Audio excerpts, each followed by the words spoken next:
13ই December 2025 তারিখটি কলকাতা তথা ভারতীয় ফুটবলের ময়দানে সবথেকে কলঙ্কতম অধ্যায় হয়ে রয়ে যাবে। কারণ গতকাল রাত্রে ফুটবলের রাজপুত্র লিওনেল মেসি এবং তার দুই সতীর্থ লুইস সুয়ারেস ও রড্রিগো দে পল কলকাতার মাটিতে পা রেখেছিল এবং আজকে তাদেরকে নিয়ে যুব ভারতীতে একটা অনুষ্ঠান হওয়ার কথা ছিল এবং বাকিটা আপনারা সকলেই দেখেছেন।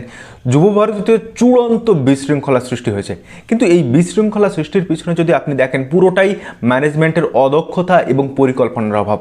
আমার প্রশ্ন হচ্ছে যে ফুটবল পাগল মানুষগুলো তাদের সারা মাসের রোজগার দিয়ে কেউ 3,000, 5,000, 10,000, 14,000 টাকা দিয়ে টিকিট কেটে গেল, তারা কেন সেই ফুটবলের রাজপুত্র লিওনেল মেসিকে একটুখানির জন্য দেখতে পেল না? শুধুমাত্র বর্তমান শাসক দলের কিছু চোর নেতা মন্ত্রী এবং টলিউডের বিভিন্ন অ্যাক্ট্রেস তারাই একমাত্র মেসির সঙ্গে সেলফি তুললো, মেসিকে ভালোভাবে চাক্ষুষ করলো।